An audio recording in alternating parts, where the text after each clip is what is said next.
For UPSC bye जकी में आपका स्वागत है।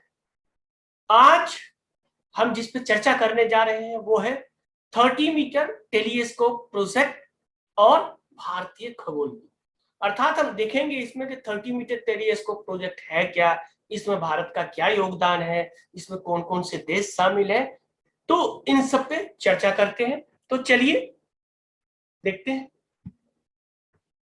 30 मीटर टेलीस्कोप प्रोजेक्ट और भारतीय खगोलविद। तो भारतीय खगोलविदों ने 30 मीटर टेलीस्कोप प्रोजेक्ट, जिसको टीएमटी शॉर्ट फॉर्म में कहा जाता है, टीएमटी इसको शॉर्ट फॉर्म में कहा जाता है, पर 2020 में भौतिक के नोबेल प्राइज पुरस्कार विजेता प्रोफेसर एंड्री गोस के साथ सहयोग किया है और ये दूरबीन को हवाई में स्थापित किया जा रहा है, हवाई आइलैंड में स्थापित किया जा रहा है। यह हमारे ब्रह्मांड की समझ, अच्छा अर्थात यूनिवर्स के बारे में समझने में एक क्रांति लाने की क्षमता रखता है, यानी इतनी बड़ी इसमें है। तो देखेंगे कि आखिर ये टेलीस्कोप है क्या, ये प्रोजेक्ट है क्या, इसके बारे में जानते हैं और खास करके ये यूपीएससी के लिए क्यों महत्वपूर्ण है। जैसा कि आपने जाना है कि पिछली बार ग्रेविटेशनल वेव से पूछा था 19 में, 20 में पूछा था आपका लीसा के बारे में आपसे पूछा था, ग्रेविटेशनल वेव्स, दूरबीन, स्पेस से कम एक क्वेश्चन तो आप देखेंगे 2010 के बाद से जब से नया सिलेबस हुआ है, इससे आपको एकदम पक्का रहता है। और ये जो हमारे 45 वीडियो आए, इसमें आप एकदम कंठस्थ कर दीजिए कि ये सारे वीडियोस में से कम 8 से 10 क्वेश्चन आपको इस बार पूछे जाए। जब आएगा तब आप समझ पाएंगे, चूंकि जब हम लोगों ने शुरू किया था क्वेश्चन ऑफ द डे, जब डायमेंशन आईएएस में मैंने क्वेश्चन ऑफ द डे, जो अभी भी हमारे ग्रुप में शामिल है वो जानते हैं कि जब मैंने शुरू किया था 2018 में और उसके बाद 2017 में और 2018 में उससे 8 क्वेश्चन पूछे सीधा। तो इसीलिए जो भी हम यहाँ क्वेश्चन पूछते हैं उसको काफी ध्यान से देखिए और हमारे चैनल को भी ध्यान से आप देखें और हमारे वीडियोस को और उसको सब्सक्राइब करें। तो चलिए आगे चलते हैं हम लोग। तो 30 मीटर टेलीस्कोप प्रोजेक्ट के विषय में क्या है ये, इसके बारे में हम लोग जानते हैं। तो दरअसल ये हम देखते हैं कि इसमें भारत, चीन, जापान और अमेरिका का कैलिफोर्निया स्टेट और कनाडा के बीच एक अंतरराष्ट्रीय साझेदारी हुई है, जिसके तहत इसको स्थापित किया जाना है, किसको, 30 मीटर टेलीस्कोप। तो चलिए इस 30 मीटर टेलीस्कोप के बारे में हम लोग जानते हैं कि 30 मीटर टेलीस्कोप आखिर है। तो दरअसल यह बहुत बड़ी दूरबीन होगी, ये बहुत बड़ी दूरबीन है और यह मुख्यतः अल्ट्रावायलेट रेज से लेकर के मध्य अवरक्त किरणें यानी मिड इंफ्रारेड ऑब्जर्वेशन के लिए डिजाइन किया गया, यानी अल्ट्रावायलेट से इंफ्रारेड के बीच में जो भी होगा उसके लिए ये डिजाइन किया गया है, जिससे भी हमारे जो अंतरिक्ष है, जो ब्रह्मांड है, उसकी सही चित्रण कर सके और जो उसकी बहुत सारी गुत्थियां हैं उसको सुलझाने में ये काफी मददगार साबित हो। तो इसका नाम इसलिए 30 मीटर टेलीस्कोप है क्योंकि इसका जो प्राइम मिरर है, जो मुख्य मिरर, जो आईना का व्यास है, उसका 30 मीटर है, इसलिए इसका नाम 30 मीटर रखा गया है। और यह दुनिया में सबसे बड़े मौजूदा दृश्यमान टेलीस्कोप जो अभी दुनिया में मौजूद है, जो विश्व का सबसे बड़ा दृश्यमान यानी ऑप्टिकल जो दृश्यमान टेलीस्कोप है, उसकी तुलना में यह 3 गुना चौड़ा है, उसकी तुलना में ये 3 गुना चौड़ा है।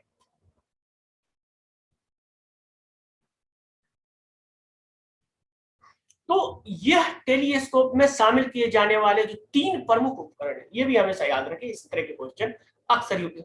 इंफ्रारेड इमेजिंग स्पेक्ट्रोमीटर नंबर 1, दूसरा जो उपकरण है वो है वाइड फील्ड ऑप्टिकल स्पेक्ट्रोमीटर, ये दूसरा उपकरण है, और तीसरा है इंफ्रारेड मल्टी ऑब्जेक्ट स्पेक्ट्रोमीटर। तो ये 3 है, एक तो है imaging spectrometer, infrared imaging spectrometer, दूसरा है वाइड फील्ड ऑप्टिकल स्पेक्ट्रोमीटर और तीसरा है इंफ्रारेड मल्टी ऑब्जेक्ट स्पेक्ट्रोमीटर। तो ये तीनों को आप ध्यान रखिए, इस तीनों में से हो सकता है कि कहीं ना कहीं आपको पूछा जा सकता है क्वेश्चन।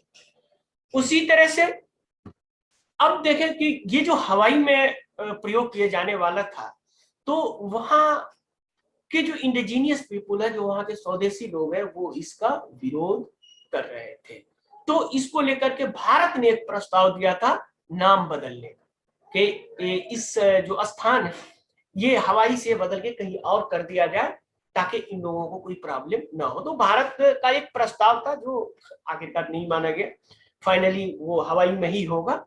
तो 30 मीटर टेलीस्कोप के निर्माण के लिए प्रस्तावित स्थान को जो स्वदेशी, जो बताया मैंने कि वहां के हवाईयन थे, वो काफी, जहां ये स्थापित किया उस स्थान को काफी पवित्र मानता है। खास करके ये जो स्थापित किया जाना है वो हवाई आइलैंड के मौना किया में किया जाना है, उसके बारे में भी हम लोग आगे चर्चा करेंगे। तो इस प्रकार इस क्षेत्र में स्थानीय समुदाय द्वारा आपत्ति जताई जा रही थी। तो इन अवरोधों के कारण परियोजना ने कोई महत्वपूर्ण प्रगति नहीं की, क्योंकि ये पहले से परियोजना था लेकिन ये काफी फर्दर आगे काम नहीं बढ़ रहा था। इस प्रकार भारत ने स्थान परिवर्तन का सुझाव दिया। चलिए अब हम लोग मौना किया के विषय में जाने कि मौना किया आखिर है क्या। मौना किया के बारे में, तो प्रस्तावित स्थल जो कि मौना किया था वह हवाई का एक ये निष्क्रिय ज्वालामुखी है। मौना किया को पवित्र माना जा रहा है, वहां के लोग जो है, वहां के इंडिजीनियस लोग जो है इसको पवित्र मानते हैं। तो इसके बारे में मौना किया, लेकिन जब यहाँ इसकी विरोध हुआ तो इसका स्थान जो बदलने का था, वैकल्पिक स्थान कैनरी इस्लान है, स्पेन में है ये, ऑब्जर्वेटरो डिल रेको डे लॉस मुसाचिस। तो ये बेसिकली स्पेनिश नाम है, ऑब्जर्वेटरी डिल रोको डी लॉस मुसाचिस इन कैनरी आइलैंड, स्पेन में है।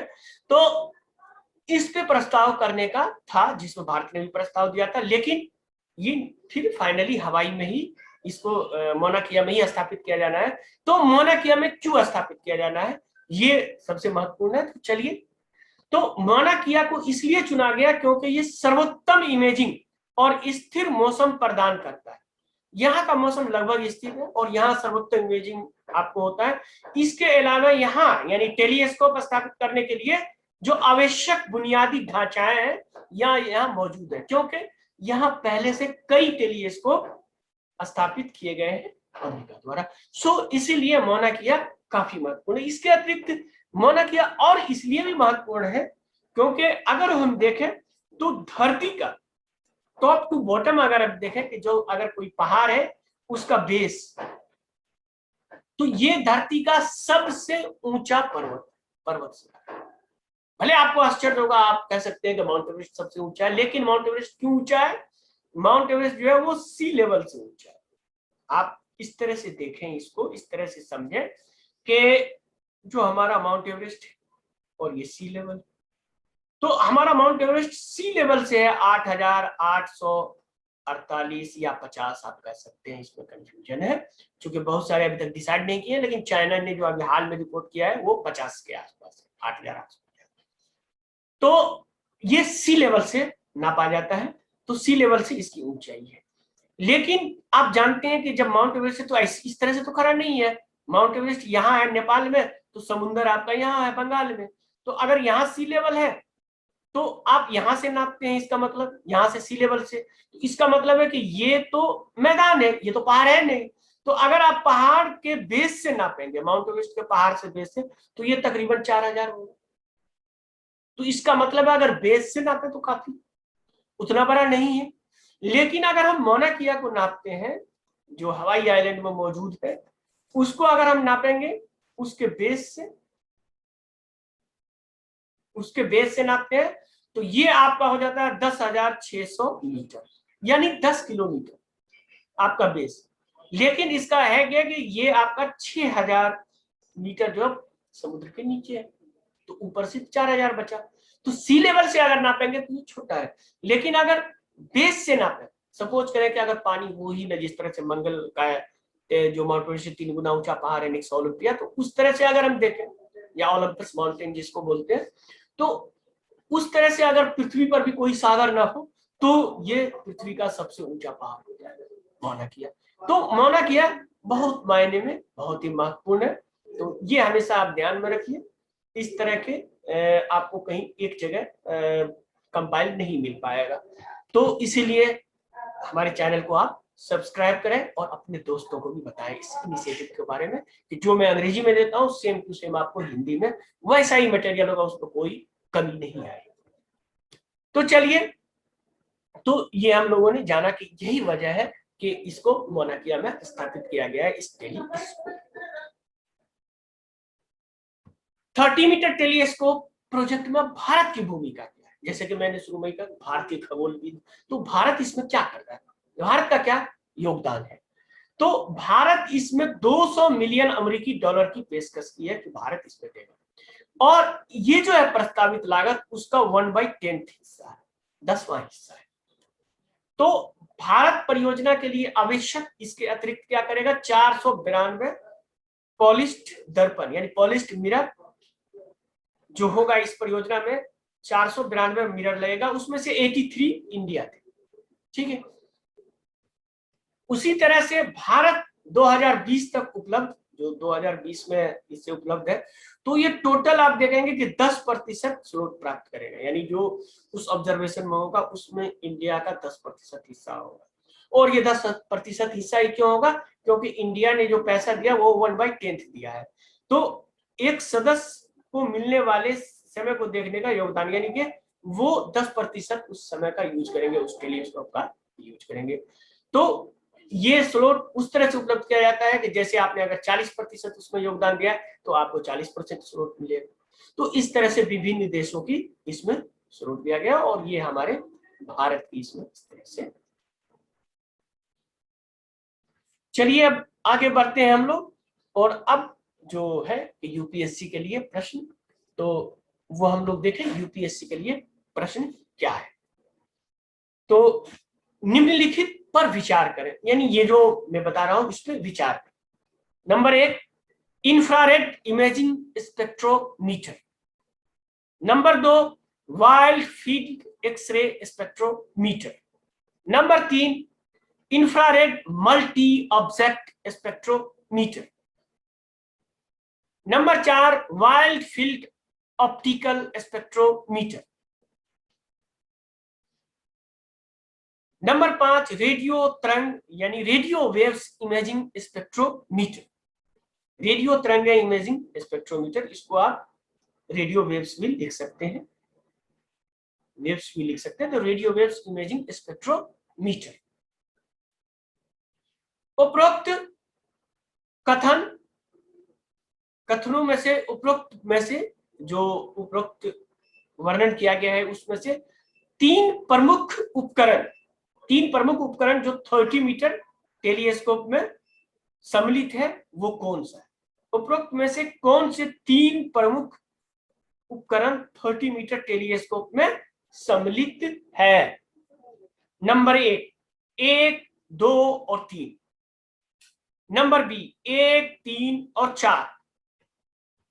नंबर सी 2, 4 और 5। नंबर डी 1, 3 और 5। इसका उत्तर आप हमारे कमेंट बॉक्स में लिखें, नीचे मैं कमेंट में भी इस क्वेश्चन को डिस्क्रिप्शन में दे दूंगा, और आप देख ही रहे हैं आपको मिल रहा है इस तरह के क्वेश्चन। तो आप लोग हमारे चैनल को सब्सक्राइब करें, अपने दोस्तों को भी बताएं कि इस प्रकार का इनिशिएशन हम हिंदी में शुरू किए हैं, और हम उम्मीद करते हैं कि जो मैं हिंदी माध्यम के छात्रों के लिए कर रहा हूं वो आप लोग जरूर इसको अप्रिशिएट करेंगे और अपने दोस्तों को बताएंगे।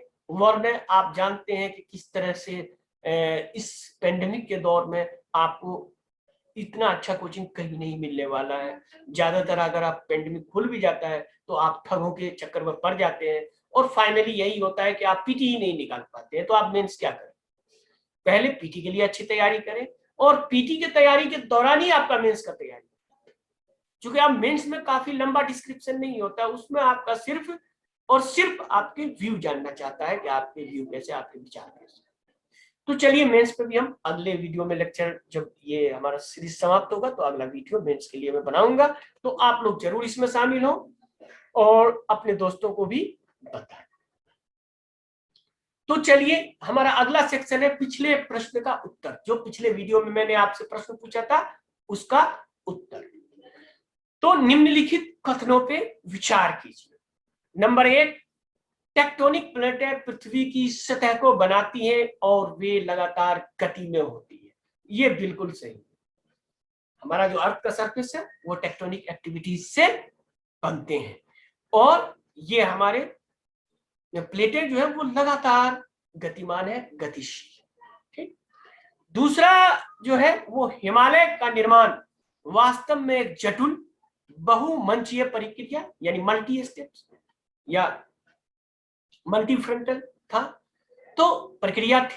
ये भी सही है, यही तो ये रिसर्च बताया था जो मैंने पिछले वीडियो में बताया था कि इसका सामान्य ये तरीके से नहीं बना, जिस तरह से हम जानते हैं एक सबडक्शन जोन बना और बन गया, नहीं। ये जो बना इसमें कम से कम नए रिसर्च से साबित हुआ कम से कम 2 सबडक्शन जोन हमारे हिमालय क्षेत्र में है, एक तो नहीं।